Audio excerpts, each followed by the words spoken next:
Assalamualaikum warahmatullahi wabarakatuh. Salam sejahtera untuk kita semua. Om Swastiastu, Namo Buddhaya, salam kebajikan. Terima kasih Bapak Ibu Guru hebat semuanya yang masih bertahan ya sampai saat ini untuk mengikuti sesi kursus pencegahan dan penanganan bullying dengan pendekatan psikologi. Kita sudah sampai di bagian keempat dari keseluruhan sesi kita tentang mekanisme pendampingan korban bullying. Nah, pada bagian ini kita akan sama-sama cari tahu ya, bagaimana ketika seorang anak mengalami bullying di sekolah. Ketika kita menyaksikan anak mengalami bullying di sekolah atau mendapatkan aduan, menerima aduan tentang adanya kasus bullying di sekolah, apa yang kita lakukan pada korban? Hal apa, pendampingan seperti apa, penanganan yang bagaimana yang perlu kita lakukan? Nah, untuk itu sebelumnya perkenankan saya memberikan analogi berikut. Nah, kita melihat ada anak yang jatuh dari sepeda ketika berangkat sekolah. Apa yang harus kita lakukan? Nah, tentu barangkali kita membantu anak itu, menolong anak itu ya, kemudian memberikan pertolongan pertama atau P3K, dari mulai menghampiri anak, mengamati apakah aman atau tidak, meminggirkan, membawa ke tempat yang lebih aman, menstabilkan, dan lalu membersihkan luka, betadin, menenangkan dan sebagainya ya, pertolongan pertama. Kemarin kita ketahui bahwa bullying adalah salah satu hal yang memberikan dampak psikologis yang bisa jadi parah pada beberapa anak. Nah, artinya dalam bahasa lain, bullying bisa memberikan luka sebagaimana luka yang diterima ketika anak jatuh dari sepeda ini. Karena bullying baik fisik, jelas kalau bullying fisik pasti menimbulkan luka ya, karena ada agresi secara fisik. Namun bullying juga tidak hanya fisik, verbal ya kemarin, bahkan cyber seperti yang kita perbincangkan di sesi yang paling awal. Bullying ini bisa juga mengakibatkan luka pada batin anak. Nah, jadi bicara luka, kita tidak hanya bisa dampak dari bullying tidak hanya luka secara fisik, namun yang paling berbahaya adalah luka pada perasaan dan batin anak. Lalu, guru atau tenaga kependidikan itu di sekolah harus memberikan apa ketika anak mengalami bullying? Sama halnya dengan sakit fisik, pada luka batin yang diakibatkan oleh bullying, kita juga harus memberikan pertolongan pertama. Nah, yakni pertolongan psikologis pertama atau PFA. PFA ini adalah singkatan dari bahasa Inggrisnya yaitu Psychological First Aid atau pertolongan psikologis pertama. Nah, kita akan pelajari PFA ini adalah hal pertama yang harus diberikan kepada korban ketika kita menerima aduan atau kita menyaksikan adanya tindak bullying, kita hentikan lalu kita berikan PFA kepada korban. Bagaimana melakukannya? Mari kita pelajari satu persatu. Apa itu PFA? PFA atau Psychological First Aid adalah serangkaian tindakan yang diberikan dalam rangka membantu menguatkan mental seseorang yang mengalami krisis. Nah, korban bullying bisa juga dimaknai adalah sebagai salah satu orang yang sedang mengalami krisis karena dia terus-menerus mendapatkan perlakuan dan dia tidak berdaya dalam melawannya. Nah, otomatis PFA ini penting untuk menguatkan mental dari peserta didik kita yang menjadi korban bullying. Nah, PFA ini bisa diberikan oleh siapapun. Jadi tidak harus psikolog atau konselor psikologi, tapi siapapun yang sudah memiliki pengetahuan dasar dan keterampilan dasar terkait PFA, sudah mendapatkan pelatihan, maka bisa melakukan PFA ini nantinya. Sama dengan pertolongan pertama, jadi tidak harus dokter, tidak harus pemadam kebakaran, atau petugas PMI, siapapun yang sudah mendapatkan pengetahuan dan keterampilan dasar juga bisa melakukan pertolongan pertama. Sama ya, prinsipnya seperti itu. Nah, tujuannya apa PFA itu? Tadi mengurangi rasa sakit karena beban emosional. Kita sudah bicarakan ya di pertemuan pertama kali waktu live dulu bahwa bullying ini menyebabkan beban emosional. Ada bahkan pada kasus-kasus tertentu hingga memicu gangguan-gangguan psikologis, bahkan keinginan atau percobaan bunuh diri. Dan ini real, ini nyata. Beberapa waktu yang lalu kita menyaksikan berita melalui banyak media, beberapa minggu yang lalu belum lama ada peserta didik dari satu daerah yang bunuh diri karena dibully, karena kondisinya, karena kondisi orang tua dan sebagainya. Itu kalau kita bisa memberikan PFA, hal-hal itu bisa kita cegah dan ini ya, karena memang tujuannya untuk mengurangi rasa sakit karena beban emosional. Jadi yang sakit bukan hanya luka, tapi luka batin pun kita bisa kurangi dengan memberikan PFA. Kemudian mengurangi risiko perburukan kondisi. Sama dengan luka fisik, kalau luka fisik misalkan lecet karena jatuh sepeda itu tidak diberikan betadine, tidak berikan apa ya namanya antiseptik, tidak dirawat, tidak dibebat dan lain sebagainya, mungkin berisiko terjadi perburukan ya, infeksi, menjadi borok dan sebagainya. Sama, luka psikologis pun jika dibiarkan dia akan menjadi perburukan. Nah, ini harus kita cegah melalui PFA. Kemudian mempercepat proses pemulihan psikologis. Nah, luka fisik itu juga sepanjang waktu dia bisa sembuh ketika dirawat dan kemudian dibersihkan. Nah, dengan adanya pertolongan pertama itu mempercepat luka fisik. Begitupun pertolongan pertama psikologis atau pertolongan psikologis pertama PFA ini mempercepat proses pemulihan batin psikologis anak begitu. Kalau itu dilakukan. Nah, ini adalah 3 tujuan utama mengapa kok guru itu harus punya keterampilan PFA. Karena dengan PFA ini adalah senjata utama bagi kita mendampingi dan kemudian memberikan pertolongan kepada anak sebagai korban bullying. Nah, ini yang saya maksud bagaimana PFA itu mencegah ya dari terjadinya perburukan. Jadi mengelola stres atau tekanan. Stres itu bukan gila ya, stres itu artinya adalah tekanan. Jadi segala apapun yang membuat kita tertekan itu adalah stresor dan kondisi ketika kita tertekan itu namanya adalah stres. Nah, itu layaknya kita meniup balon. Kalau ditiup terus merasa stres terus tanpa ada mekanisme untuk mengeluarkan udara, maka lama-lama bagaimana Bapak Ibu? Meletus, betul. Inilah yang biasanya terjadi juga pada korban bullying. Saya berikan contoh yang lebih konkret. Beberapa kasus di kami adalah akhir-akhir ini banyak anak ketika SMP itu kemudian ditemui ada gangguan-gangguan psikologis seperti gangguan kecemasan, ada juga yang sudah mendapatkan diagnosa dari psikiater mengalami skizofrenia dan sebagainya, masih SMP. Nah, ketika kita dampingi, ternyata melalui proses konseling, pendampingan psikologis dan sebagainya terungkap bahwa yang menjadi trigger pertama adalah kejadian bullying yang dia terima ketika kelas 3 SD, kelas 4 SD misalnya. Itu adalah bahaya laten dari suatu luka batin dari bullying yang tidak diberikan pertolongan pertama. Artinya bisa saja meledaknya saat ini anak biasa terlihat biasa-biasa saja dibully, tapi kita tidak tahu beberapa waktu ke depan bagaimana kompensasi perilakunya di waktu yang mendatang. Yang kita takutkan adalah hal-hal seperti itu terjadi, dan ketika kita menemui siswa yang dibully, kita punya banyak kesempatan untuk memberikan pertolongan pertama psikologis demi mencegah hal-hal tersebut seperti itu.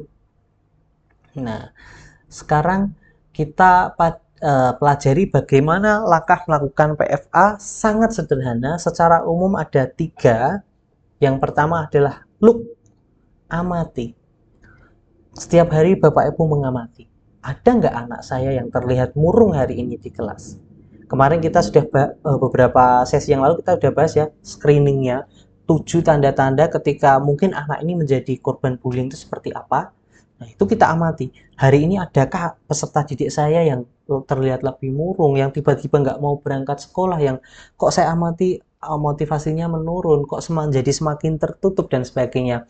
Nah, amati apakah ada siswa tersebut yang mana siswa itu membutuhkan bantuan kita. Nah, kemudian listen. Listen ini kita menjalin kedekatan dengan anak untuk tujuannya mendengarkan keluh kesahnya secara aktif dari hati. Nah, nanti kita bahas lebih detail ya bagaimana caranya ini, tekniknya. Kemudian yang terakhir adalah link. hubungkan dengan layanan sesuai kebutuhan. Ini ketika kita melihat adanya melalui pendampingan PFA ini, oh ini sepertinya lukanya cukup parah, oh harus dibawa ke rumah sakit misalkan. Oh ini sepertinya anak ini sudah sangat ketakutan masuk sekolah, sudah ada timbul gejala-gejala tertentu, kita hubungkan dengan psikolog. Misalkan seperti itu ya, link itu. Jadi prinsipnya ada 3 ini, look, listen, and link. Nah, kita setelah ini akan bahas lebih detail bagaimana cara melakukannya. Namun sebelum itu, saya perlu menegaskan tentang 2 hal. Keterampilan utama dalam PFA sebenarnya adalah keterampilan mendengar, ya, mendengarkan. Jadi seringkali yang saya temui ketika mendampingi guru-guru dalam penanganan atau dalam konseling di sekolah, kadang justru sesi konseling atau sesi pendampingan atau sesi PFA itu beralih kepada sesi interogasi.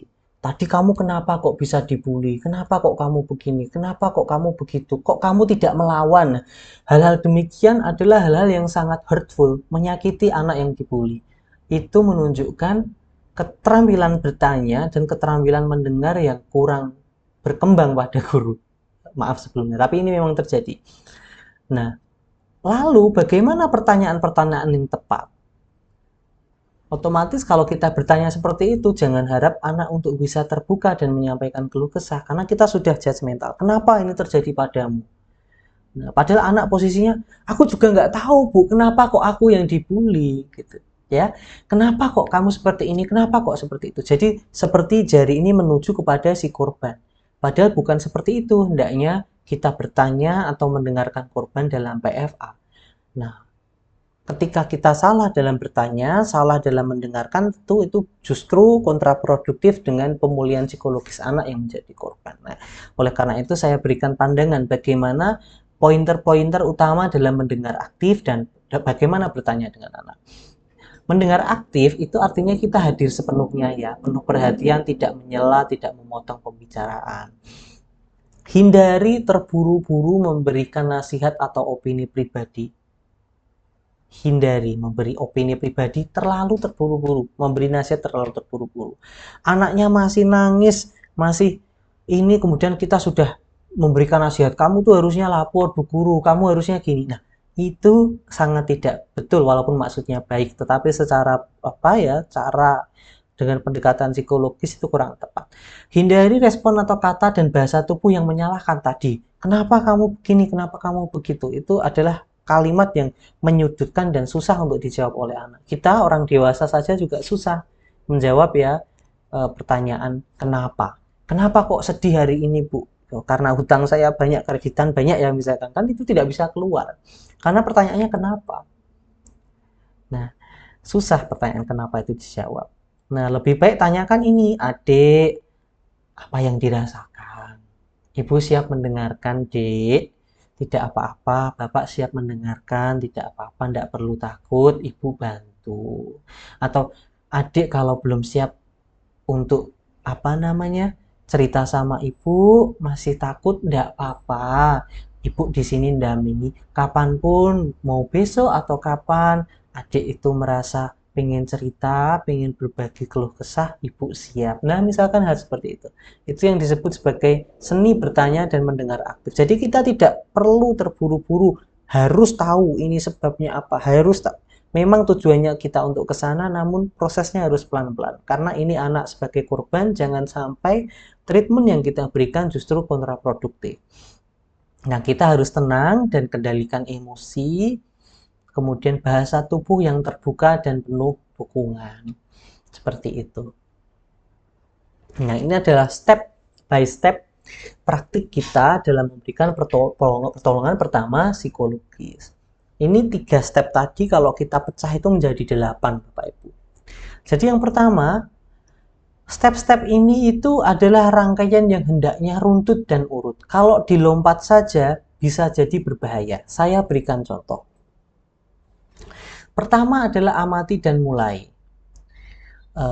Jadi tadi ya kita mengamati apakah ada anak yang dibully hari ini. Kalau ada kita mulai, kita bangun, kita hampiri anak itu. Mungkin bayangkan Bapak Ibu sedang di ruang guru, kemudian waktu istirahat Bapak Ibu melihat ada satu anak yang dibully sama temannya. Apa yang kita lakukan mengamati itu? Kita mulai, kita hampiri, kita hentikan proses bully itu. Nah, kemudian kita memastikan keamanan anak.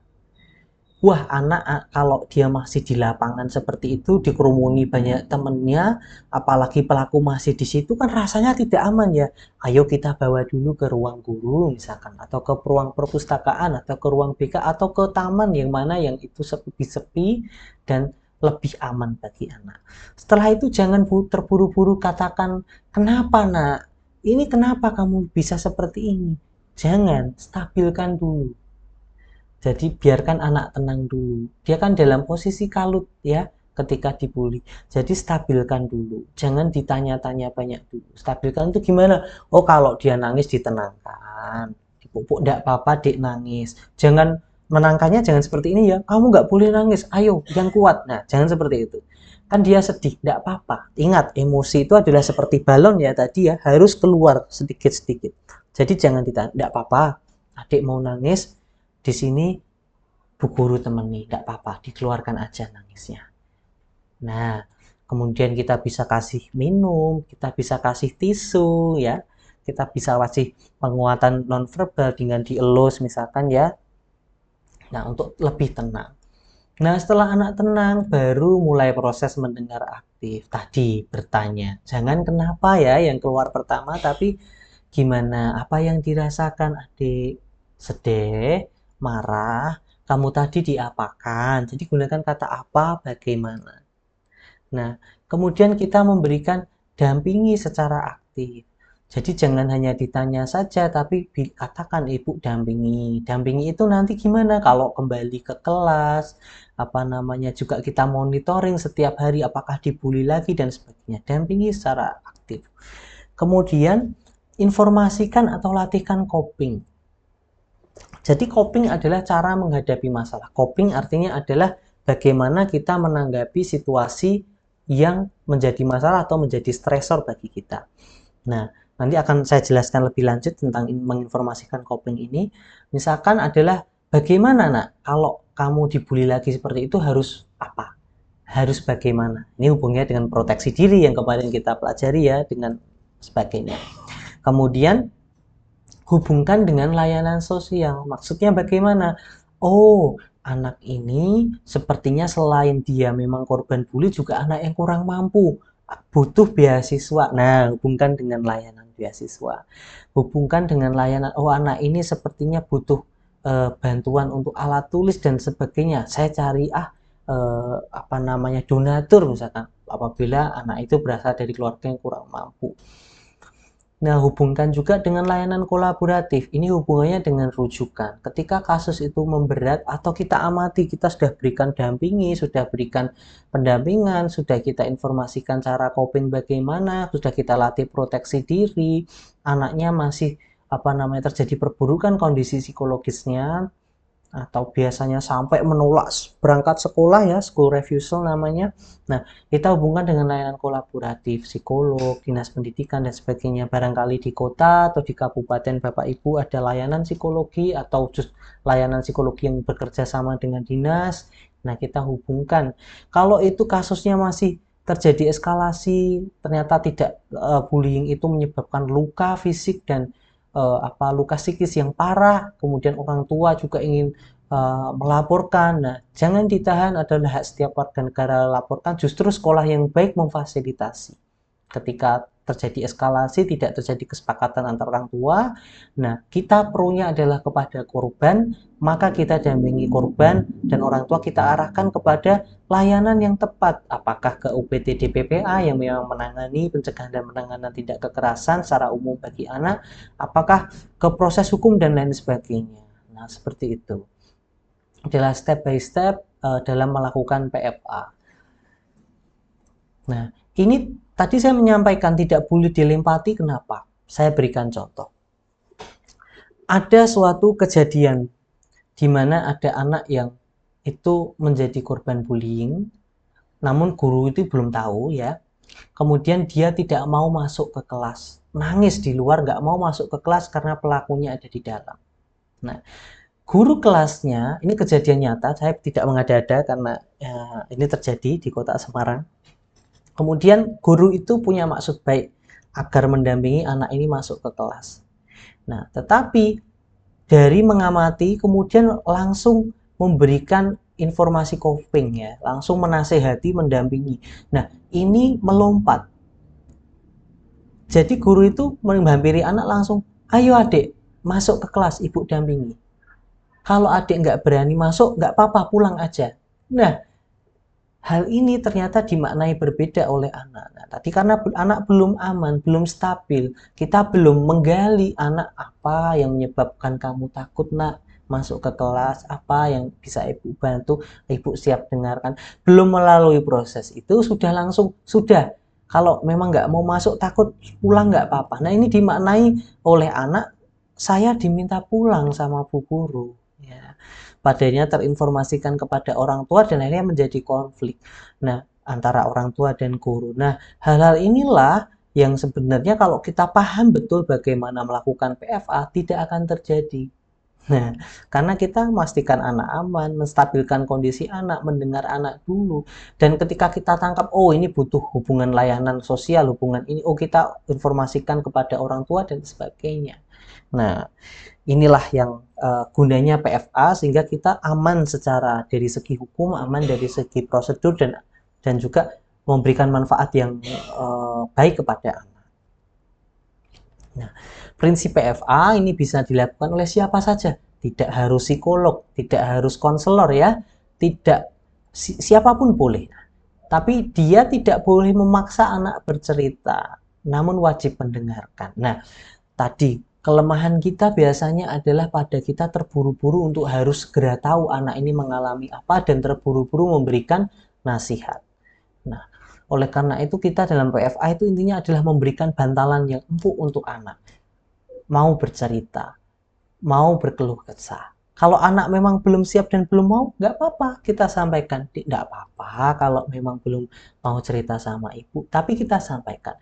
Ibu siap, bapak siap mendengarkan apa keluh kesahmu kapanpun kamu mau gitu. Nah, seperti itu akan lebih anak akan lebih paham bahwa oh iya, aku suatu hari percaya kepada bapak ibu guruku dan aku akan bercerita daripada kenapa kok kamu nggak cerita sama bapak ibu. Nah, justru dengan kita tanya seperti itu, anak langsung tertutup. Nah, semakin susah untuk kita dekat dengan anak ya. Kemudian bukan wawancara dan konseling psikologis, jelas. Jadi bukan wawancara, intinya bukan tanya-tanyanya, tapi pada mendengarkannya dan meniti beratkan pada dukungan emosional. Nah, ini. Ibu hadir, Bapak untukmu, yang semangat ya, apa namanya, nangis boleh, Bapak Ibu temani. Nah itu dukungan-dukungan emosional kepada anak yang menjadi korban. Nah, dari kemarin saya mengatakan proteksi diri itu sebenarnya apa sih? Ini saya detailkan di sini. Ini hubungannya dengan informasi coping tadi ya. Kan masalahnya dia dibully. Dia harus tahu korban itu bagaimana merespon suatu bullying ya. Nah, sehingga ketika ada situasi di mana dia akan dibully lagi atau menghadapi bulian lagi, dia tidak hanya seperti pasif victim saja, diam, tidak melakukan apapun, atau malah justru seperti proaktif victim yang terlalu banyak merespon sehingga dia justru terus-terusan dibully. Nah, oleh karena itu kita ajarkan anak untuk mengidentifikasi situasi rentan. Nah, situasi rentan tuh biasanya kamu dibully itu tempatnya di mana, kapan biasanya waktunya. Nah, anak dilatih melihat kerentanan itu. Dengan siapa aja sih yang membuli. Nah, ketika sudah mengidentifikasi situasi rentan, latih anak ya, bukan dikasih tahu ya, tapi dilatih anak untuk merespon ancaman bullying secara konstruktif. Misal, apa yang harus kamu lakukan ketika ada teman yang membuli? Kamu lari, kalau lari kemana? Ke ruang siapa? Menemui siapa? Apakah kamu teriak? Apakah kamu hubungi temanmu yang jadi body system ya, teman pendampingmu? Apakah kamu berani mengatakan tidak, saya tidak suka, saya sakit loh dibeginikan, kamu bicara seperti itu. Nah, itu juga terkait dengan melatih anak bicara asertif dan berani mencari bantuan. Nah, bicara asertif itu maksudnya menyampaikan pikirannya secara apa adanya. Karena biasanya korban bullying itu tadi, apalagi yang pasif, dia hanya diam, tidak merespon, dan maka menjadi bulan-bulanan. Nah, bicara asertif, dia berani secara proporsional mengatakan, aku nggak seneng dibeginikan, aku sakit loh, aku sakit loh, aku dibeginikan. Nah, latih anak untuk bisa mengungkapkan itu kepada pembulinya, karena itu menjadi seperti apa ya, seperti cues atau sinyal yang baik untuk si pembuli tahu dan bahwa anak ini terluka, sehingga lambat laun pembuli menjadi paham betul apa dampak yang telah dia lakukan pada si anak. Kemudian latih anak untuk berani mengambil sikap dan tindakan ketika dibully. Nah, karena rata-rata anak yang menjadi korban bullying itu mereka tidak berani melapor, mengambil tindakan.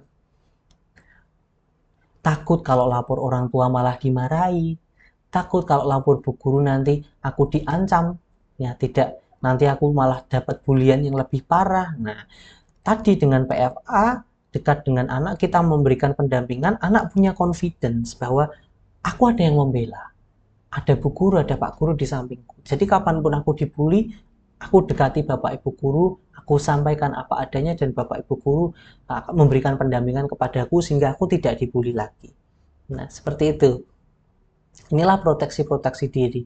Termasuk mungkin yang tidak saya tuliskan di sini adalah terkait proteksi diri kaitannya dengan bullying yang sifatnya mengarah kepada pelecehan seksual, ya, kekerasan seksual anak, terutama di kelas rendah, SD atau TK itu harus sudah diajari bagian tubuh mana yang boleh disentuh, mana yang tidak boleh disentuh. Nah, yang boleh menyentuh bagian tubuh ini siapa? Hanya kamu sendiri dan orang tua, misalkan ya. Kalau kamu ada yang menyentuh bagian ini, apa yang dilakukan? Teriak atau bagaimana? Nah, itu adalah bagian dari proteksi diri juga. Ya. Nah, selain proteksi diri, kita tadi di sini membahas tentang informasi coping, ya. Coping, saya bicarakan coping sedikit. Coping itu intinya adalah bagaimana kita menghadapi suatu masalah. Contoh Bapak Ibu, ketika kita sebagai orang dewasa mungkin menghadapi permasalahan interpersonal, entah itu dibully teman kerja atau ada teman kerja yang menyakiti kita. Apa sebenarnya masalahnya? Nah, kalau kita amati, masalah itu selalu ada dua. Masalah itu sendiri, misal kita berantem sama teman, sama guru, itu masalahnya. Tapi respon emosi kita terus setelah karena berantem itu jadi nggak bisa tidur 2 hari, ya, misalkan jadi bete mengajar ini juga masalah. Jadi selalu ada dua masalah. Nah, ketika menghadapi masalah ini, orang itu punya beberapa gaya coping atau coping strategi atau cara penyelesaian masalah ini. Ada yang modelnya problem focus coping.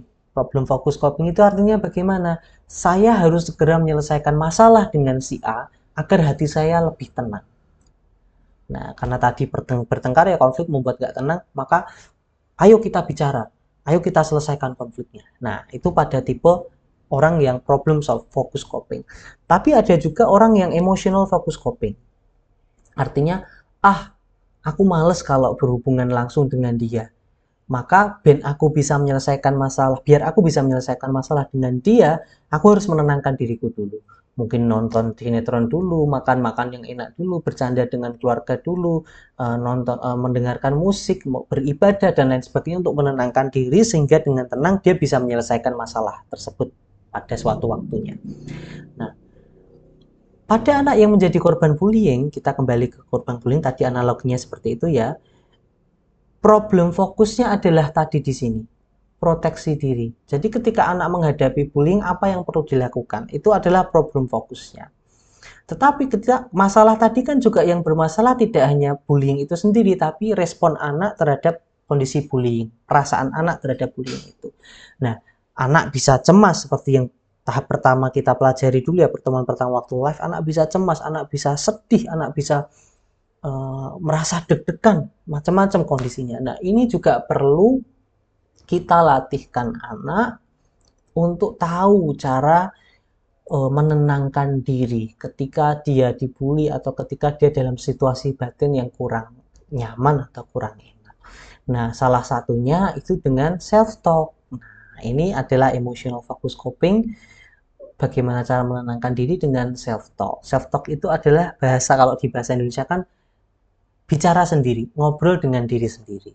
Nah, bagaimana cara melakukannya, dan ini juga mudah, jadi bisa dilatihkan ke anak. Nah, ketika kita dalam situasi batin yang ini, atau anak dalam situasi batin yang kurang baik, kita bisa minta untuk pertama cari tempat yang lebih tenang apabila di tempat yang ramai. Kalau itu di kelas terlalu ramai, ke kamar mandi dulu misalkan ya. Atau kalau itu cari tempat yang lebih tenang dan ramai, dan tidak ramai. Atau di rumah juga bisa. Nah, kemudian berikutnya adalah lakukan relaksasi pernafasan sederhana, ulangi hingga rileks. Caranya gimana? Relaksasi pernafasan sederhana itu mudah. Tarik nafas melalui hidung, dirasakan nafasnya masuk, dadanya mengembang, diafragmanya mengembang. Nah, kemudian tahan sebentar dan keluarkan lewat mulut. Rasakan itu berkali-kali. Bayangkan nafas masuk, keluar. Kalau susah membayangkan, rasakan saja ya. Kalau udara masuk itu kan hidung kita pasti merasakan sensasinya ya. Dada kita menjadi naik, diafragma kita. Nah, itu dirasakan. Kemudian dikeluarkan. Ulangi beberapa kali. Itu relaksasi pernafasan sederhana. Kemudian minta anak untuk memejamkan mata ya, mata terpejam, kemudian menaruh tangan kanan di dada. Nah, taruh tangan kanan di dada, kemudian minta untuk mengelus perlahan. Seperti kalau kita mengelus apa namanya ya, pundak gitu ya. Tapi minta anak sendiri untuk mengelus dadanya perlahan. Nah, sembari minta si anak untuk mengucapkan kalimat apresiasi terhadap diri sendiri. Karena kondisi dibully itu pasti berat, pasti sedih. Nah, oleh karena itu bisa anak untuk misalkan redaksi yang saya contohkan di sini, tapi ini sebenarnya bebas. Yang penting adalah ucapan apresiasi dan menyebut nama diri sendiri. Misalkan nama saya Adi, maka sampaikan, Adi, terima kasih kamu sudah bertahan sejauh ini, sambil bisa dielus dadanya. Terima kasih, meski berat, kamu mampu melewati semua ini. Nah, ini latih anak untuk mengucapkan itu. Tidak harus redaksinya ini redaksi sesuai bahasa masing-masing, yang intinya adalah apresiasi. Makasih ya, walaupun Adi dibully, atau walaupun Doni dibully, walaupun Dodi dibully, tapi kamu tetap bertahan, tetap kuat sampai saat ini. Nah, terima kasih kepada diri sendiri. Nah, setelah ucapan apresiasi, selanjutnya adalah ucapan penerimaan. Tidak apa-apa, kamu sedih saat ini. Tidak apa-apa, sedih di waktu ini. Nah, ini bagian dari perjalanan hidupmu. Nah, misalkan seperti itu. Nah, ini redaksinya bebas, tapi intinya adalah penerimaan. Kalau dia kecewa, dia marah, tidak apa-apa. Aku kecewa saat ini, tidak apa-apa, aku marah saat ini. Seperti itu. Nah, selanjutnya setelah apresiasi, penerimaan, berikutnya adalah kalimat afirmasi positif atau motivasi positif. Misalkan, yuk bismillah, yuk bisa. Aku bisa lebih kuat setelah ini. Aku bisa semangat setelah ini. Aku yakin aku akan bisa melewati semua ini. Nah, seperti itu. Jadi intinya cari tempat tenang, lakukan relaksasi pernafasan, ucapkan kalimat apresiasi, ucapkan kalimat penerimaan, dan ucapkan afirmasi positif. Nah, inilah yang dilatihkan kepada anak. Lalu gimana? Kadang-kadang ada anak yang bertanya, Mas, kalau aku ngelakuin ini tuh biasanya aku nangis. Apa yang kita lakukan? Tidak apa-apa. Nangis itu juga perasaan kita sendiri, tidak masalah, tidak dosa orang nangis. Tidak apa-apa, dikeluarkan aja, habis nangisnya selesai, kasih kalimat afirmasi ya.